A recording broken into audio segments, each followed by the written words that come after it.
What's up, guys? Welcome back to a new video. Today it's me and Trizzy again. We about to be ranking the Western Conference standings for this upcoming season. Make sure to tune into the last video if you haven't seen it. We did the East standings. Make sure if you haven't watched that video already, go back, watch it, leave a like, leave a comment, let us know your thoughts and if we ranked it pretty well or if you think we're way off for next year. But let us know in the comments. So same as last video, we're just going to be ranking the West. Same as last video, we're going to be creating a list together. There should be a lot more disparity in this list because it's such a stacked conference this year. So I'm looking forward to it. We're gonna start from 15, go back up to 1 again. So I'll let you start us off. Who's For 15 for sure, you? for sure. So me, 15, I put the Portland Trailblazers. I think that they're the only team really tanking towards that first pick in the West this season. Maybe you could consider Utah, but they've already mentioned they're selling their players this year with Jeremy Grant on the market and Anthony Yeah. Simons. I don't know if he's a player that I'd look to trade. I mean, your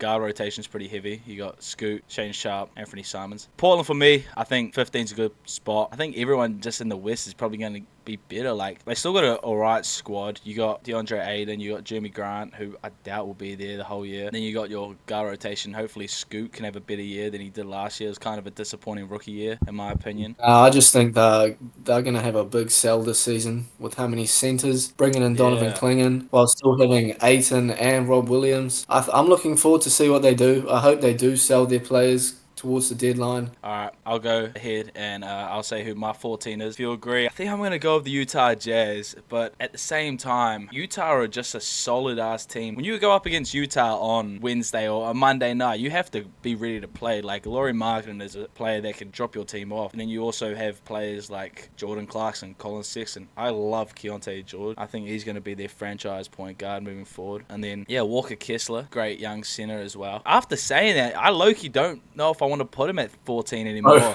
the only reason I want to put them 14, because I agree at 14, Mm, is that I just don't know who they're going to be better than. mm. I still see Utah as a competitive team on any given night. It's Exactly, not going bro. to be a night off where you can rest some starters. The only team I'm looking to put them ahead of right now would be the San Antonio Spurs. Are you the same? I am the same, although I do rate the Spurs higher this season. I Mm, think Wemby's going to take a huge second year jump, and the addition of Chris Paul is huge. Harrison Barnes is a solid veteran player. facts. And Utah, every season, they have a great start to the year and hang around that 10 seed, and then Mm, eventually just fall off fall towards off. the end. Yeah, if I we went both put Utah at 14, I agree we should put them there. next is going to be San Antonio at 13. San Antonio at I 13. think the I only. really wanted to put San Antonio higher. I really wanted to Mm, put them higher. yeah. But I couldn't logically put them above some of the other teams. Yeah, that's the I thing. really couldn't. I think, yeah, the only reason San Antonio are 13 right now and not 14 for me is because of how good Wemby could be. Like, last year we seen him be defensive player of the year caliber player. You know, it's hard to look past someone who's that tall, that good at shooting, can literally do everything. I think if Wemby was to get hurt throughout this year, then I could see Utah definitely being that 13th spot. But as of right now, no injuries at all. I think I'm happy with San Antonio at 13. This is the order that I had them in when I made my personal list. And for me at 12, I actually had the Los Angeles Clippers. Damn. I think them losing Paul George. I don't know if I'm over exaggerating the loss of Paul George, but I really don't see a world where they do well next season because I don't think Kawhi is going to be healthy, which I don't That's a think is a good shout. terrible take. Nah. Without Kawhi Leonard, they'll be relying on James Harden a bit too much for the player that he is at this age. The roster's still talented, but I just don't think it's a competitive enough team without Kawhi Leonard there. Not even to mention Russell Westbrook did leave. I mean, they did Mm. waive him, but I still think that Russ was a great sixth man for that team. You know, he still did a bit of the dirty work, even though at times he probably wasn't the best player and was a negative on the court. He still played with his heart as he does. Nah, that's a hot take from you, Triz, but I don't know. So where did you rank the Los Angeles Clippers on your list? I had the Clippers at 10, a few spots down just in the play-in game for them. When I look at the Clippers, I still look at James Harden and Kawhi Leonard as two top 25 players in this league, and for them to be missing the playoffs completely when they still have a very solid team. Zubac, a dirty work center. Norman Powell, great bench player, might be starting this year. The addition of Derek Jones as A well. great pickup. Yeah, I don't know. 12 is a spot where I don't know if I want to put them at 12. I still think that their team is good enough to at least make that 10th spot in the West. Because I have Houston at 11. I And have Houston at 11. I really didn't want to put Houston at 12 just because I think they're such a young, good team. It Yeah. just feels wrong to have them all the way down at 12. At my 12th, I had the Golden State Warriors. I don't trust that roster at all. All I look at is Stephen Curry. They did have some good offseason pickups. Buddy Hield, D'Anthony Melton I like as well. Kyle Anderson as well, yes. At the same time, I think losing Klay Thompson hurts. But to be fair, at the same time, last year, Klay was coming off the bench to AirPods. So it's like, so is that going to take a hit the way I think it is? Because of last year, Pods was literally already starting. You know, I'm not against having Golden State at 12. I had them at 10, but that was only because of the brilliance of Steph Curry. But if he's not performing at a almost MVP level, I think they will struggle to make the play-in. Another question I have with the Warriors is, what are we getting from Andrew Wiggins? Is he going to be that versatile 3-and-D player? Is he that player we saw in the 2022 finals a couple years ago? For this Warriors team, if they want to make the play-in, you're going to have to get a great season from Andrew Wiggins. So with saying that, I like the Clippers a lot more than I do the Warriors. I think Houston still won't make the play-in. I'm feeling like I want to put Houston at 11 as a lock because I still think that they will be better than the Warriors. The Warriors are one Steph Curry ankle roll away from their whole season being over. With how strong the West is, it goes for every team, to be fair. Any star player misses significant time, your team probably drops down towards the play-in, even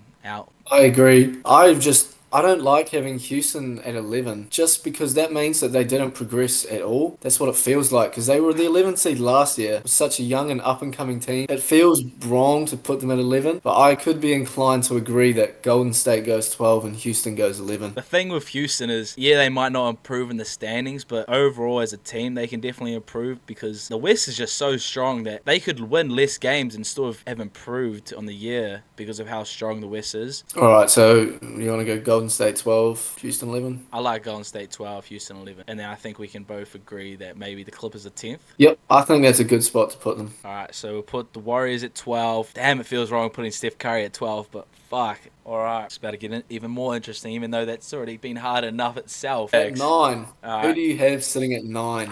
at 9, I have the Sacramento Kings. Who All was right, who was at your 9? this is where I have the Lakers.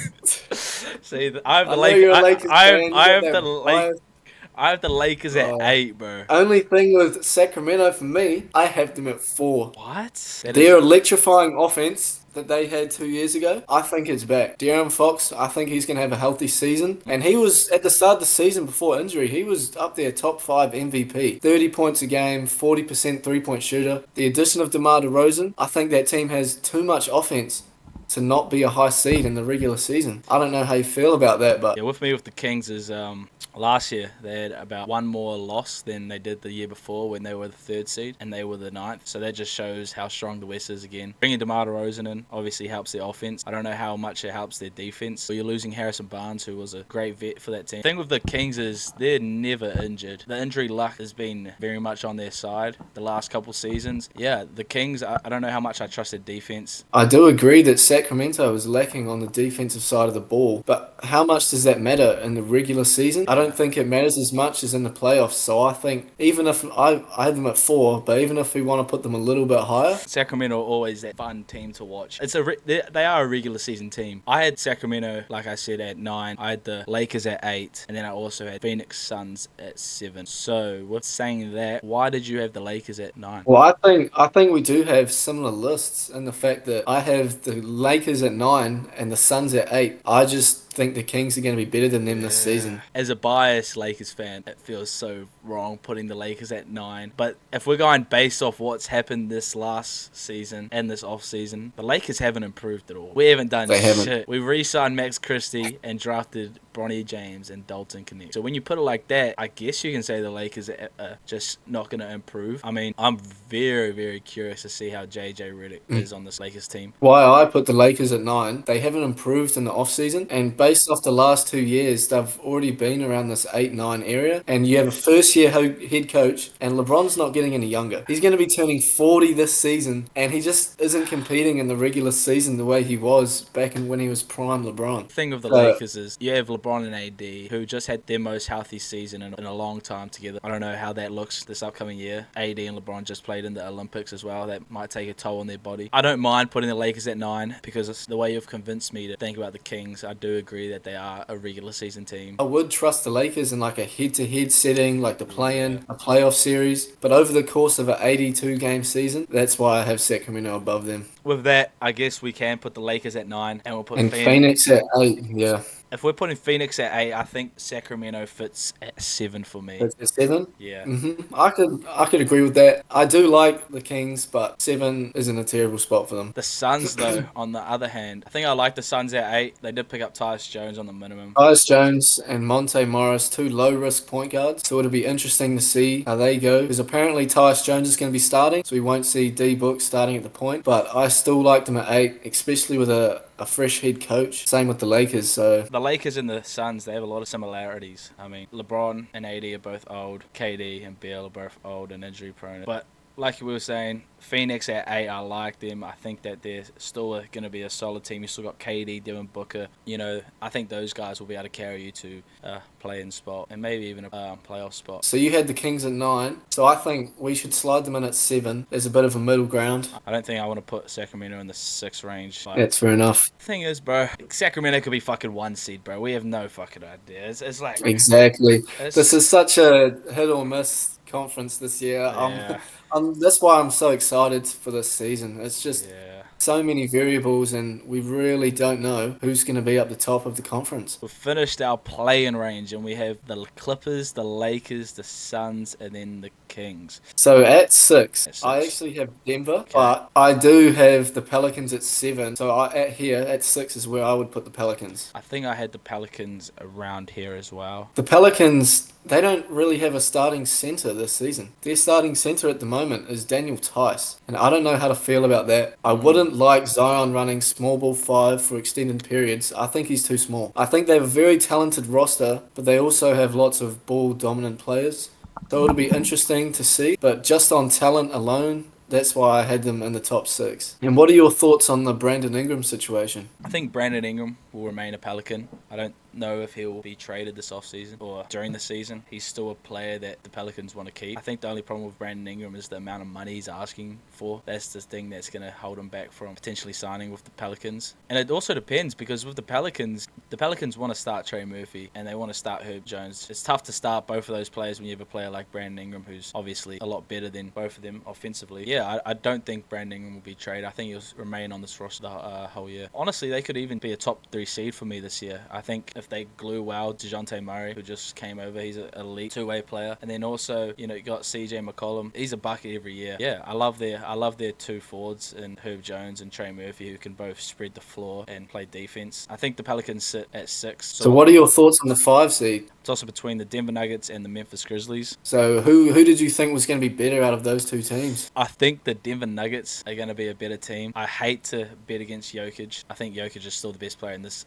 league. And I think when you have probably the best role players beside him and Jamal Murray, Michael Porter Jr. and Aaron Gordon, it's hard to look past that. For Christian Brown, he's going to have to take a huge leap if the Nuggets want to get anywhere near to what KCP was giving this team. Memphis, I love their team a lot. They are definitely a lot younger, so that could be a case with them getting a few more wins and due to health. See, for me, I put Memphis higher, but I think I'm just being a bit too optimistic. I love seeing the young teams come up. I think I am sleeping on Denver a bit. Like you said, they do still have their main core. And it might take Memphis a bit of time to get back to that team that they were. I can agree with putting Denver at 4 and Memphis at 5. Yeah, with Memphis, I just don't know exactly how well they're going to bond coming back and playing together. I mean, it could take them 20 games to, until we start to see them actually start to play, Memphis basketball, which got them to that top 3 seed a few years ago. I do like this Memphis team, but I just don't want to bet against the Denver Nuggets here. So with that, I would like to put them at 4, if you would agree. Yep. Who is your 3 seed in the West? At 3,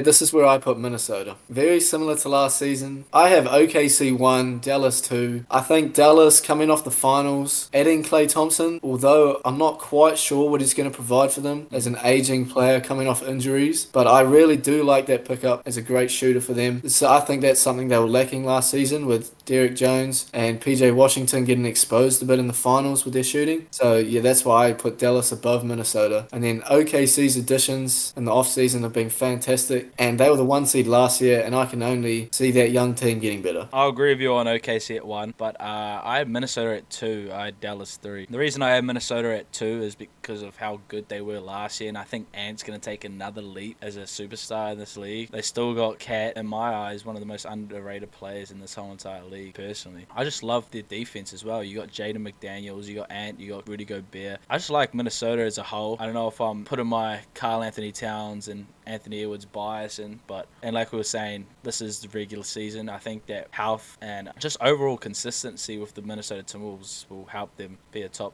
2 seed in this conference. I know how much you're a fan of Minnesota, and how strongly you feel. So I'm willing to have Dallas 3, Minnesota 2, then we can wrap up with Oklahoma City. We saw what they did last season. Their off season was just great. I really can't speak on how good their pickups were with Alex Caruso and Isaiah Hardenstein. Yeah, like you were saying, the Alex Caruso pickup and Hardenstein pickup are both huge. You got a reliable center that you can put beside Chet if you want to go that tall lineup. Yeah, the loss of Josh Giddey definitely hurts, but I think Case and Wallace can step up and play those Josh Giddey minutes and play them to where you're not taking the ball out of Shea's hand. You're putting someone who is a three-point sniper and who can defend on the other end. So I think it fits well for that team. I think their starting lineup will probably be Shea, Caruso, J-Dub, Dort, Chet. Would you agree? Or I really don't know how to feel. I'm starting to think that they might start Hardenstein and have Caruso come off the bench. But either way they go, I think they're so versatile with running a bit of a small ball or a tall ball lineup. Yeah, I think they can do whatever, and it'll work out for them. yeah, I think that low-key wraps us up for the Western Conference. We have Portland 15, Utah, San Antonio, Golden State, Houston, Clippers, Lakers, Phoenix, Kings, Pelicans, Grizzlies, Nuggets, Dallas, Minnesota, and OKC. What's your thoughts on that list?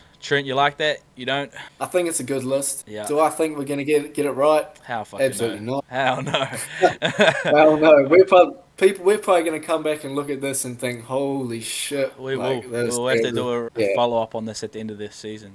See Yep. how off we were. Nah, that pretty much wraps up this whole video. Make sure to leave a like and a comment if you guys enjoyed this. We really, really appreciate it. Also, make sure to check out our Twitters. Mine is Hexiyyy. Triz is Trizzy. They'll be in the description again. We will be live tweeting throughout the whole NBA season. Yeah, so just make sure to give us a follow on there. We really do appreciate it. And yeah, anything you want to add? That's it, man. Yeah, appreciate you guys watching. We'll come out with a new video sometime soon. And yeah, appreciate you guys for watching. Peace.